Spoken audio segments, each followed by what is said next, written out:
You probably typed into the search bar what happens in the spiritual world during Lent, hoping to find answers about invisible battles, evil spirits, or mystical rituals. Religious tradition has taught for millennia that this is a time of spiritual warfare and rigorous trials.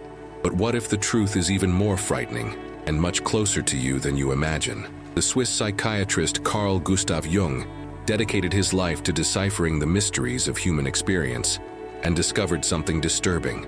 This great battle doesn't take place in the clouds or in ethereal dimensions. It happens in the deepest, darkest, and most unforgiving place in the universe, which is the interior of your own mind. Are you really prepared to discover what the demons of the desert want from you during these 40 days?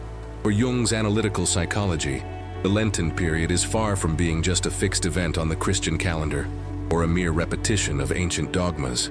Jung understood myths and great religious rituals as exact and literal maps of the human journey towards psychological maturity. When tradition speaks of 40 days of isolation and deprivation, it is actually describing a painful and absolutely necessary process of transformation of our consciousness. It is a true descent into one's own personal hell. Think for a moment about your current routine and answer honestly. How many times do you feel completely exhausted, distressed, or disconnected from yourself, even when surrounded by people and constant distractions? This feeling of chronic emptiness is not an organic accident or simple physical tiredness. It is the ultimate warning sign that your conscious mind has lost contact with its own essence. Lent then emerges as a drastic and inescapable invitation for you to stop running away from yourself. But why is humankind so afraid to stop? What exactly are we trying to avoid when we fill every second of our day with excessive work, bright screens, and uninterrupted noise? Carl Jung's answer is direct and uncomfortable. We have an absolute terror of encountering who we really are when the lights go out. From a Jungian perspective, the spiritual world is the vast, turbulent, and unknown ocean of our unconscious. During this specific period of reflection and intentional renunciation, the protective barriers defending your fragile pride begin to crack. The dreaded spiritual war spoken of in ancient texts is, in fact, a direct confrontation between the perfect image you've constructed to display to society and the brutal truths you hide from yourself every night. There are no external enemies conspiring to attack you from the outside in. The most dangerous adversary breathes with your lungs, sees with your eyes, and thinks with your brain. This is the exact moment when the human psyche is cornered and forced to look in the mirror without any social makeup. It is precisely for this reason that the 40-day journey must begin with an aggressive movement of abandoning everything that is familiar, safe, and comfortable. To understand the true nature of this internal conflict and confront the creatures that inhabit your own darkness, the first step is non-negotiable and terrifying. You need to be pushed to your own limit. However, to understand how this mental trap works and what the true scenario of this invisible war is, you must first enter the desert. And the desert that Carl Jung challenges us to explore today is not made of sand, wind, and scorching sun, but of something much quieter and much more dangerous. The desert you're dragged to during Lent doesn't have dunes, extreme heat, or the Middle East. This desert is the dark room in your own house when your cell phone finally dies in the middle of the night and you find yourself completely alone with your thoughts. In classical religious history, the desert is the setting for isolation, where the great ordeal takes place over 40 days and 40 nights. But in Carl Jung's analytical psychology, the desert represents absolute and radical detachment from the noise of the modern world. Think about your exhausting routine today. You wake up and immediately look at a bright screen. You drive to work listening to loud music or breaking news. You spend the whole day answering messages, smiling at people you may not even like, and trying to project a constant image of success, efficiency, and emotional control. When you finally get home at night, the first thing you do is turn on the television or endlessly scroll through short videos on social media just to have some background noise and fill the room. You do all this almost automatically, but there's a hidden and frightening reason for this behavior. The Swiss psychiatrist realized that we use all this external noise to feed our persona, which is the perfectly constructed social mask we wear to be accepted, loved, and respected by society. We have an absolute fear of silence. Entering the spiritual desert of Lent means making the terrifying decision to tear off that mask and purposefully shut off all the noise that distracts you from yourself. It's the exact moment when you stop performing for the audience of your life and the curtains close.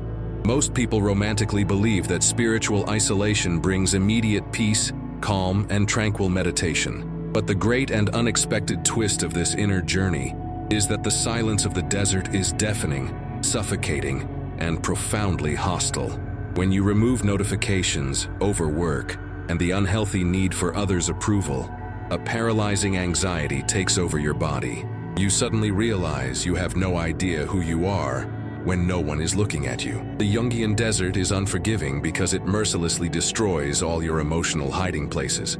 In this inhospitable environment of your mind, without external validation to sustain your fragile ego, the voices you've repressed for years begin to echo with uncontrollable force. These are the memories you tried to erase, the frustrations of your career, the fears about the future, and the deep sadness you hid behind a false smile. The spiritual world does not forgive superficiality and does not accept negotiations.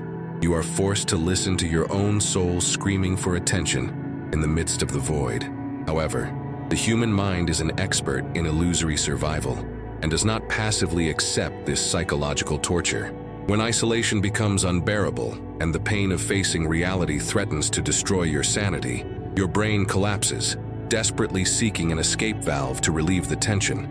It is precisely at this critical point of vulnerability, extreme loneliness, and overwhelming silence that you instinctively try to return to your old escape routes. And it is precisely here that you discover the true and dark purpose of the renunciations that tradition so demands, shockingly revealing what happens when you finally decide to cut off the daily anesthetics that kept you numb. When the crushing silence of the inner desert threatens your sanity, your first primal instinct is to seek a quick and desperate escape.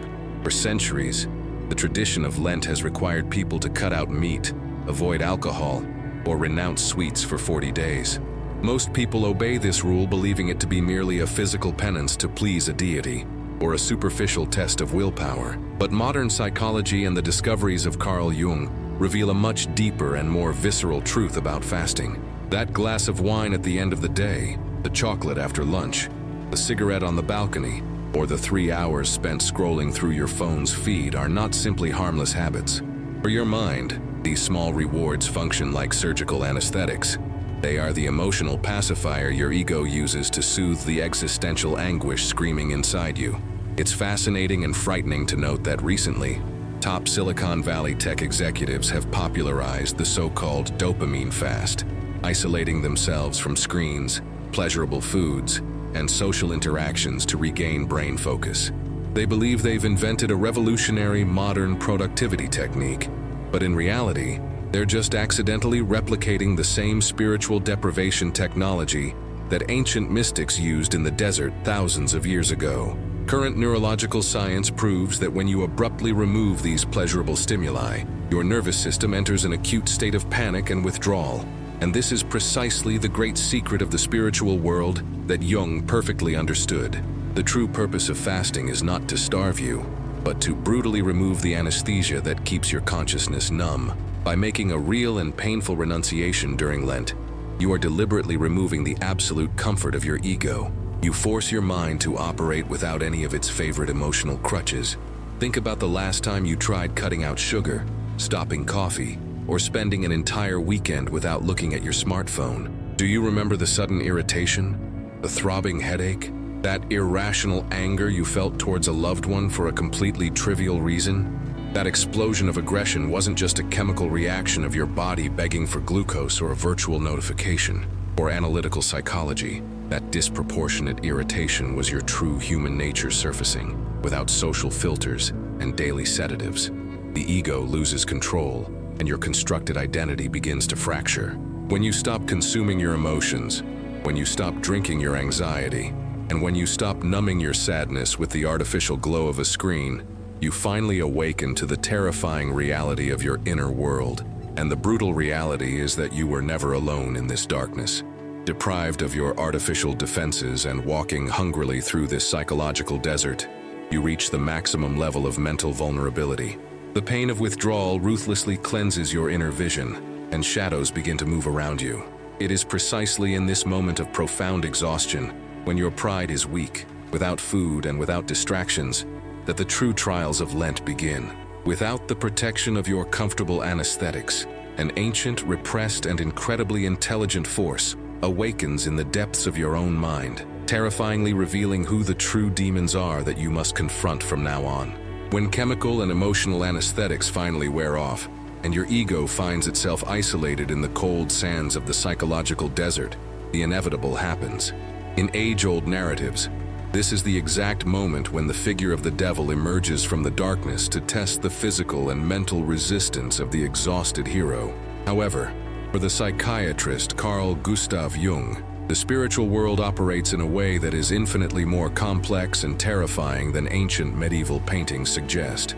The demon that walks towards you during Lent doesn't have horns, doesn't smell of sulfur, and didn't come from a parallel dimension to steal your soul. He wears your clothes, has your exact face, and carries on his back the weight of all the choices you didn't have the courage to make. In analytical psychology, this formidable adversary is called the shadow. It is the dark repository of your unconscious, the drawer locked with 7 keys where you have hidden since childhood all the characteristics that society has classified as unacceptable and ugly. Your secret envy of others' success, your repressed aggression, your unconfessed sexual desires, and your excessive pride did not simply disappear because you decided to be an educated and civilized person. They were violently banished to the subsoil of the mind, where they did not die. On the contrary, there in the darkness they gained a life of their own, autonomous intelligence, and an insatiable hunger for expression. During the normal days of the year, the constant noise of the world and its daily vices keep the shadow imprisoned in the basement of your intellect. But now, in the silence of the desert, and with your ego drastically weakened by fasting, the basement door has been flung open. The temptations described in sacred texts are not random cosmic tests. They are surgical and highly personalized attacks created by your own brain. The shadow knows perfectly well what your Achilles heel is, and it whispers exactly what you secretly most want to hear, offering immediate relief for your psychological pain. But what if the real truth is that the true danger of this encounter lies not in the supposed evil of the shadow, but in the terrifying possibility that you might discover that this repressed monster has always been in hidden control of your entire life. Herein lies one of the most disturbing and least discussed perspectives in all of Jung's work. Most people naively believe that being morally good means castrating one's own aggression, never feeling anger, and passively smiling at everyone. However, in the Jungian view, a person who lacks the capacity to be dangerous is not truly good. They are merely harmless, vulnerable, and weak. The shadow contains not only your moral sins, but also your purest life force, your wild creativity, and your power of assertion and defense. The devil that tempts you in the desert possesses valuable fragments of your soul that you urgently need to recover if you want to stop being a victim and become a complete individual. This is why temptations during spiritual isolation are so cruel, confusing, and unpredictable. You suddenly feel an uncontrollable urge to destroy a stable relationship, experience outbursts of rage in traffic for ridiculous reasons, or are flooded with intrusive thoughts that you swore didn't belong to your nature. You begin to see intolerable flaws in the people you love most. In reality, this is the famous psychological phenomenon of projection. Because you refuse to accept that you have accumulated garbage within your own mind, your shadow projects this internal filth onto the faces of other people, making you believe, paranoidly, that the whole world is conspiring against you. The confrontation reaches its agonizing climax when you finally realize the true magnitude of this invisible war. The shadow doesn't just want to make you break your Lenten diet or force you to send a thoughtless message in the middle of the night. The real goal of this dark side is to prove, once and for all, that your superficial goodness is fragile, and that your unwavering moral convictions are just a convenient lie you tell yourself. You find yourself isolated on a mental battlefield where the enemy knows all your defense strategies before you even try to use them, making exhaustion almost lethal. How can you even dream of defeating an opponent who uses your own biological voice to wage war against your sanity, knowing that every blow struck against him is, in fact, a destructive blow against your own brain? The great tragedy of modern spirituality is that the vast majority of people try to combat the shadow using the brute force of the ego, attempting to repress natural instincts with even more rigid rules and severe punishments. This tactic always fails catastrophically and ends up generating even greater inner monsters. Jung discovered that one cannot kill the shadow because trying to destroy it would be the psychological equivalent of amputating a vital part of one's own body. To survive the desert, absorb the shadow's force and emerge from this mental hell without going insane, you cannot fight like a proud warrior. To win, you will be forced to execute the most counterintuitive, painful, and humiliating maneuver in all of human experience. The most counterintuitive, painful, and humiliating maneuver in all of human experience is not to draw a psychological weapon and fight to the death against your own shadow, but rather to accept your complete and utter conscious defeat. In Carl Jung's psychology, this radical acceptance is called ego sacrifice. To understand the magnitude of what is at stake during this period in the desert of your mind, it is necessary to observe a fascinating and incredibly paradoxical mental phenomenon that modern science calls the ironic process theory. In a famous psychological experiment, researchers asked a group of people to spend 5 minutes without thinking about a polar bear in any way. The result was disastrous and immediate. The more people's conscious brains struggled to block the image, the more the polar bear invaded their thoughts with uncontrollable force. Your mind works in exactly the same way when you try to suppress temptations and dark impulses during Lent. If you use the brute willpower of your ego to try to silence the shadow, it will feed on that very energy of resistance and grow until it crushes your sanity. That's why fighting your own demons in the spiritual desert is a fatal trap. The human ego, that proud voice that narrates your life inside your head, acts like an arrogant dictator who genuinely believes he is the absolute master of your entire being. He loves control, venerates logic, and has a morbid fear of submission. However, Jung discovered through profound experiences with his own patients that the ego is nothing more than a small, fragile island floating in a gigantic and mysterious ocean called the unconscious. The true center of the human psyche is not the ego, but a much larger, wiser, and ancient totality that Jung called the self. The great secret hidden in the rituals of fasting and penance is that they were meticulously designed to weaken this inner dictator. Going without the foods you enjoy, foregoing daily comforts, or enduring boredom without resorting to your cell phone are not actions to prove your strength. Quite the contrary, they are intentional acts of humiliation to prove to your ego that it is weak, limited, and not in ultimate control of your existence. It is at this point that the story takes a dramatic and surprising turn. Accounts from people who survive extreme near-death experiences in nature or who reach deep states of advanced meditation often describe a terrifying experience known as ego dissolution. Current neuroscience has mapped that during these events, the brain's default mode network, responsible for our individual identity, simply shuts down. The initial panic of feeling that one's own personality is disappearing soon gives way to an indescribable peace and a sense of connection with the entire universe. In the spiritual world of Lent, the ultimate goal of the desert is to force a very similar psychological process.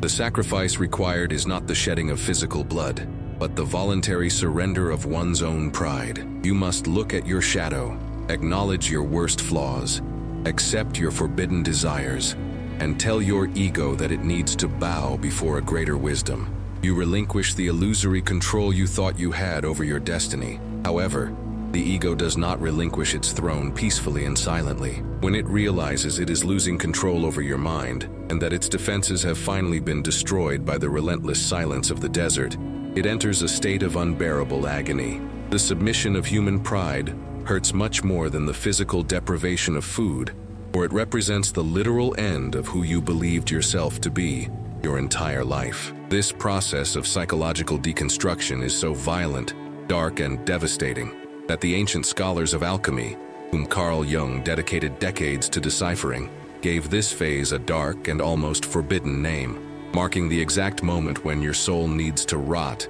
before there is any possibility of salvation. The precise moment when your soul needs to decay before any possibility of salvation exists was known to ancient medieval alchemists as the Nigredo stage. Carl Gustav Jung dedicated a large part of his life to the obsessive study of alchemy. shocking the psychiatric community of his time. He discovered that the ancient recipes for transforming lead into gold were not literal chemical experiments, but rather brilliant and frighteningly accurate psychological metaphors about the evolution of the human mind. The heavy, dark, and worthless lead represents your normal, everyday mental state, dominated by pride, illusions, and empty distractions. For this lead to be transformed into the pure gold of a higher consciousness, the original structure needs to be completely melted, destroyed, and reduced to ashes. Nigredo is absolute darkness, the dark night of the soul, the inevitable stage of putrefaction where everything you thought you were begins to decompose within your own mind. During the period of isolation of Lent, after your ego loses its artificial defenses and your shadow is finally exposed to the light of consciousness, you enter a state of profound psychological mourning. The tension reaches its most agonizing peak when you realize the true reason for this overwhelming sadness. You are not mourning someone who has left. You are mourning yourself. It is a devastating feeling of emptiness, confusion, and loss of meaning, where things that once gave you instant pleasure suddenly seem like ashes in your mouth. Modern society views this deep existential pain as a terrible flaw or a weakness that needs to be medicated and silenced immediately at all costs. We are conditioned to dread sadness and to seek artificial comfort at the first sign of discomfort. But here lies one of the greatest twists in Jungian psychology and the most powerful secret of the spiritual world. Carl Jung sternly warned that trying to hastily escape the darkness of Nigredo is the most destructive mistake an individual can make against their own future. If you numb the pain of deconstructing your old ego before the organic process is complete, you interrupt the transformation and condemn yourself to live forever as an immature, paralyzed, and mediocre version of yourself. The psychological desert isn't trying to destroy you out of malice or divine punishment. It's performing emergency surgery and amputating a necrotic emotional limb that was preventing you from evolving. Total darkness is absolutely necessary because no seed in the universe can germinate if it isn't first buried in the cold, dark, and heavy earth. The suffering you feel when your social masks fall and your childish desires die of starvation is the definitive and irrefutable proof that your mental illusion has finally been broken. The true, invisible war doesn't end with a glorious and noisy victory, but with the quietude of an inner tomb where you are forced to wait in absolute silence. You need to endure the chaos, feeling the weight of isolation and the excruciating pain of your own truth without averting your eyes. However, the lethal despair of this suffocating darkness is not the final chapter of your psychological journey. At the very critical moment when you reach the extreme limit of your capacity to endure pain, when your old self has been completely disintegrated and the lead of your arrogance has melted away entirely, a new force begins to operate silently. A small, authentic, and revolutionary spark of light begins to form in the very center of your unconscious, generating an expectation impossible to ignore. What happens when this spark finally breaks through the darkness and reaches the oxygen after 40 days of psychological death is the most extraordinary, powerful, and definitive event a human being can dare to experience. What happens when that spark finally breaks through the darkness and reaches the oxygen after 40 days of psychological death is the ultimate event of the human journey, resurrection. For Carl Gustav Jung, this brilliant resurrection that concludes the Lenten period is definitively called the individuation process.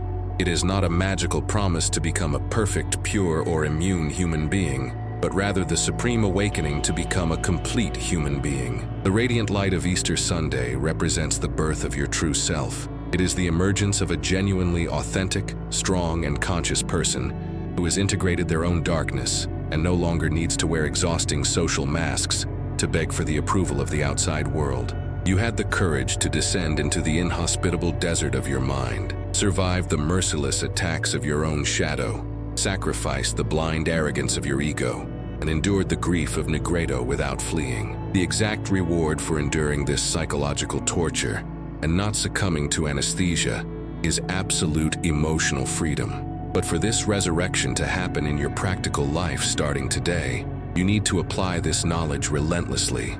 Jung's brilliant theory won't change your reality if it isn't tested on the battlefield of your daily routine. During this period, or at any moment of personal crisis you are facing now, Dare to undertake a true and courageous fast. Don't just cut out sugar, meat, or coffee.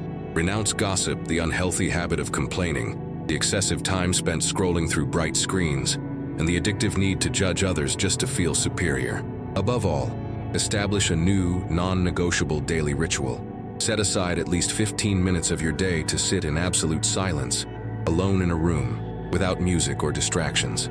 When overwhelming anxiety hits and your shadow begins to whisper your greatest fears, don't run to your phone. Take a deep breath, observe your own darkness head-on without judgment, and endure the discomfort of existing. True transformation requires a level of courage that most people are unwilling to have. If you retreat now and return to the warm, safe embrace of your old anesthetics to avoid the pain of growing up, you will remain exactly the same person all year long, repeating the same mistakes and suffering from the same unbearable emptiness.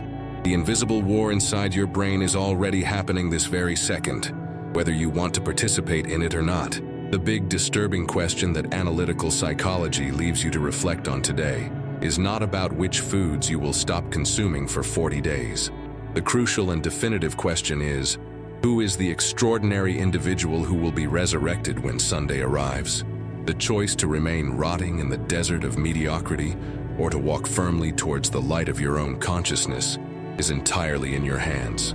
If this message touched your soul and made you see your own mind from a transformative perspective, take real action right now. Like this video to signal to the world and to yourself that you are committed to your own maturation. Scroll down to the comments section and write which emotional anesthesia you've decided to permanently cut out of your life starting today, even if you prefer to use an anonymous profile to share your truth in complete safety. And if you want to continue exploring the deepest mysteries of the human mind, philosophy, and your own unconscious, subscribe to the channel right now so you don't miss the next step in this journey of evolution. Thank you so much for having the courage to get this far, and we'll see you in the next video.